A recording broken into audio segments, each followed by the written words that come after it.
you want to have a solid yet an aggressive opening to play with the white pieces against every move that your opponent plays, then I've got you covered. I'm Lona Masoka, and let's get going. So in the opening stage, there are 3 tasks that you need to accomplish.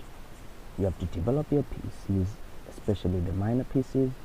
The minor pieces imply your knights and your bishops, and then you have to castle, whether to the king side or the queen side, it really doesn't matter. And you have to connect your rooks by moving your queen. So the opening that I'm about to share with you does ensure that you accomplish these tasks and that you will have a solid position to start a successful attack in the middle game. So without further ado, let's see the opening. So you are going to start the game with the move 1b3.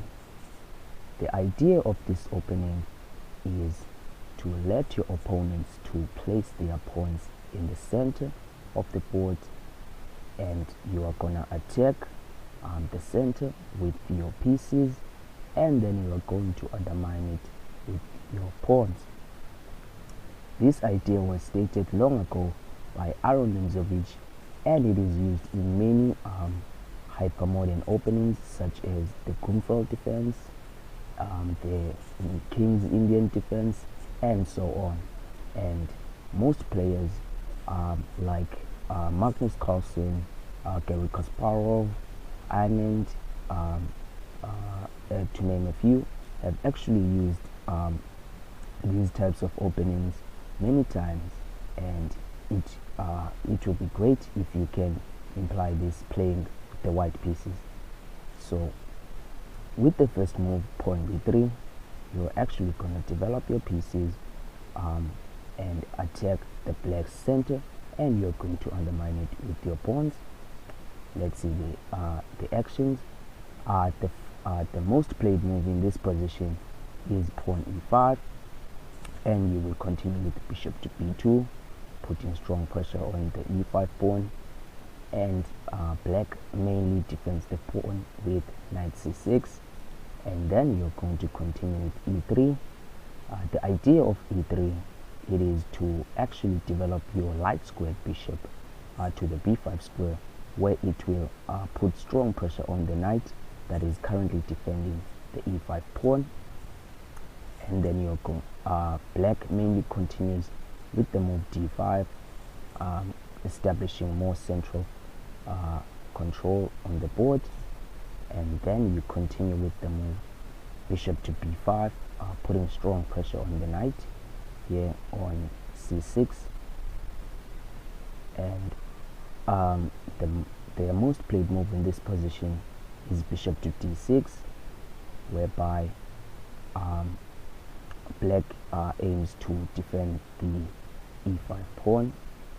And let me share with you a moment. If black decides to play the move bishop to d7, which seems more natural to just defend the knight here, and then in this case you just capture the knight on c6, and then after black recaptures, it really doesn't matter, and then you can actually grab the e5 pawn, and you are currently up a pawn, and with a active position, active bishop here, you can also play queen f3 at some point, putting strong pressure on black's king, with pawn on f7, and put strong pressure in the center as well. You are actually having a great position. If they try this move against you, d4 are looking to attack this, then you simply play knight f3, and after they capture here on e3, it is important that you recapture with the f pawn, as you don't want to take with the d pawn and lose your right to castle. So you just take with your f pawn, and black has nothing to oppose here. You are simply leading in development, and you will have a great game after short castles, and you are actually winning in this position. So let's take a few moves back. The strong reply is actually the move bishop to d6, whereby in this instance I recommend that you play the move knight to f3. Sorry about that. You play knight to f3, putting strong pressure on the e5 pawn, and the most played move in this position is the move queen to e7. In this instance, you will play a very paradoxical move, the move pawn c4. But let me first explain what will make you play this move in this position. So it is basically your main idea to let black place their pawns in the center, just as they did, and you will attack the center with your minor pieces, as you are currently doing now, and you have to undermine it with your pawns.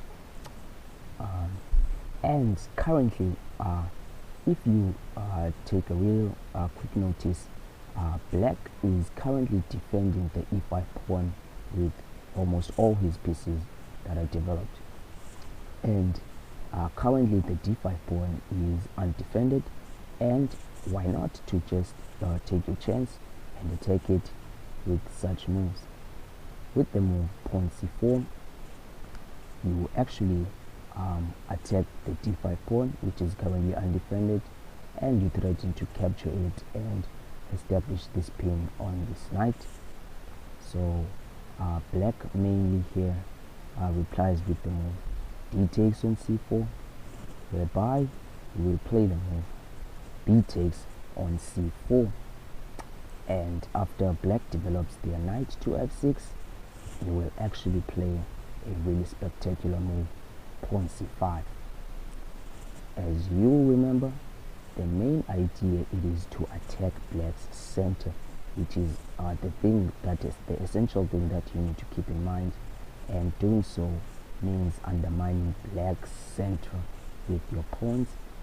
And this is actually a temporary sacrifice, as after bishop takes on c5, you can go on and capture the pawn on e5, putting strong pressure on the c6 knight.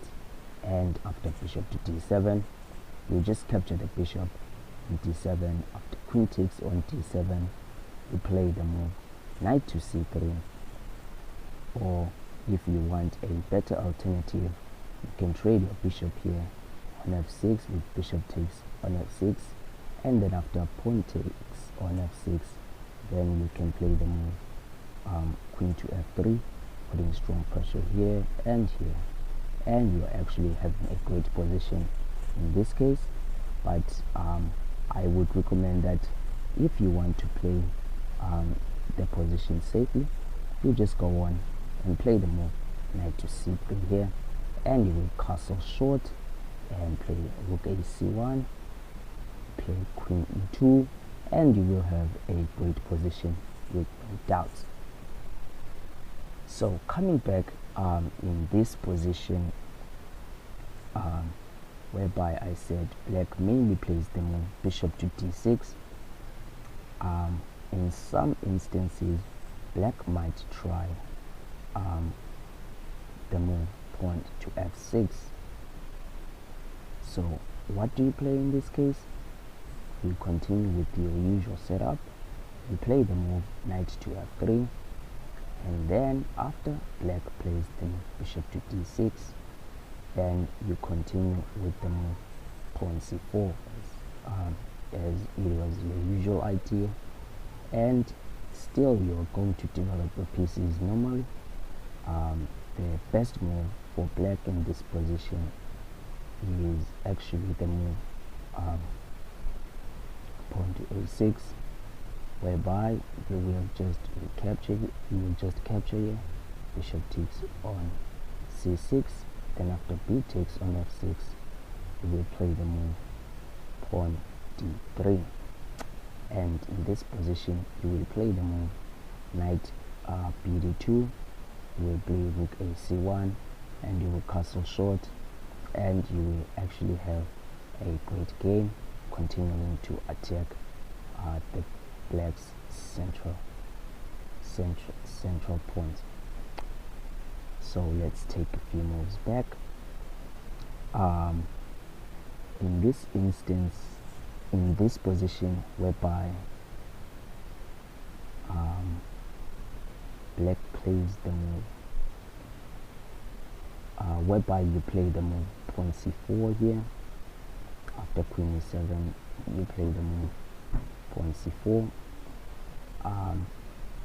Black actually has another alternative, which is not to take the pawn. They can pass, or they can play the move knight to f6, and I will cover both options. First, let's cover the move knight to f6. I actually have an interesting game that I will share with you later on, whereby black played the move pawn d4. So let's actually see the idea of the move knight to f6. Well, in this case, after knight to f6, you actually continue with the move pawn c5 again, as it is your usual idea to undermine black's center with your pawns. And then after bishop takes on c5, then you play the move knight takes on e5, and you reach the same position, whereby after bishop d7, you will capture on d7. After queen takes on d7, then you can also play the move that you played in the previous position. Bishop takes on f6, g takes on f6, queen to f3, putting strong pressure on this f6 and d5 pawn. And after the move bishop to e7, you can play the move knight to c3, and you have a strong position here. You can castle short, you can play rook ac1, and you have a pleasant position. So let's cover the game now that I promised to share with you. By the way, the game was played between two strong players. The white player Yasash D and black Vasov N, probably the players that you don't know. The game was played in chess.com in 2021. So the white player had the white pieces, and he started with the move pawn b3, our usual setup. By the way, the opening is called the Nunzo Larsen attack, and it is really a spectacular weapon to play in the beginner to the intermediate level. You can also play it from the beginner level to the master level. It is actually fine. Even if black plays the correct moves, you will still get a relatively equal position, though you might not like it while playing white. But what you might like though is that the opening is unknown. It follows the general strategic principles, which is to develop the pieces, castle, and connect the rooks, and it is a solid weapon that most of your opponents will not be prepared for. So even if they play the correct moves, you will still get a position whereby you are familiar with, and you will surely convert your advantage. So let's see the game. Pawn b3, e5, bishop to b2, knight to c6, e3, d5, bishop to b5, bishop to d6, knight to f3, queen to e7, c4, and we covered the moves knight to f6, and the move d takes on c4. And in this game, I would like to cover the move d4. Well, in this case, after d4, the white player chose to castle short. So just a disclaimer here: in this position, you cannot capture this pawn on d4, as I will show you in the moment. if you capture the pawn on d4, then black plays e takes on d4 with a check, as this opens up the black's queen, and after queen e2 or king f1, it really doesn't matter. Black may take the pawn, depriving you your right to castle, and black has a solid and an equal game here. Though you might argue that you might win the e5 pawn in the future, but there is really no way that you can get an advantageous position here. Hence, it is way riskier to try such ideas. So white continued with castling here, and black continued with bishop g4. Sorry about that. Black continued with the move bishop g4, and then white played h3, bishop to h5, c5, undermining the white center. Bishop takes on c5, and now e takes on d4. Notice that black cannot capture the pawn on d4, as rook e1 is coming, and then black will lose a lot of material. So after bishop to b6, black played the move d5, still continuing attacking black's center, and then after a6, white played bishop a4, and still white maintains this pin on the king here and threatens to capture the knight with the pawn, winning material. And after knight f6, white just captured the knight, and after short castles, white played the move d3, preventing the move pawn e4, and after rook a d8, white played the move knight d2, and after rook takes on d3, white continued with queen c2, rook f d8, c takes on b7, bishop to g6, and white played a really spectacular move, knight takes on e5. By the way, if you want to find such moves in your position, you actually have a really simple task. You have to divide the board into two halves, into the fourth, third, second, and the first rank, the fifth, sixth, seventh, and the eighth rank. So when you divide the board into two halves, you have to ask yourself, how can I move forward into my opponent's territory, which is the fifth, sixth, seventh, and eighth rank when playing white, and take or attack something. In this instance, you can notice that you can actually take the pawn on e5, putting strong pressure on the bishop and the knight as well, and you can actually continue looking for forcing moves there, which are checks, captures, and attacks. In this case, you attack the d5, the d3 rook and the g6 bishop, and you captured a pawn along the way. So that is just a tiny basic knowledge of how to find attacking moves. Hopefully it will be useful. Back to the game. Black played rook takes on d2, and white played another spectacular move, queen takes on d2, sacrificing a queen temporarily. Then, because after rook takes on d2, white promoted another queen, and after rook d8, white played the move knight to c6, and black is already defenseless.